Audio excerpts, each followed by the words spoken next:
O ventilador.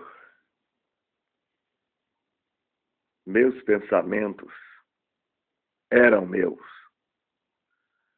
pois aquele ventilador raleava meus cabelos, espalhava o que eu pensava.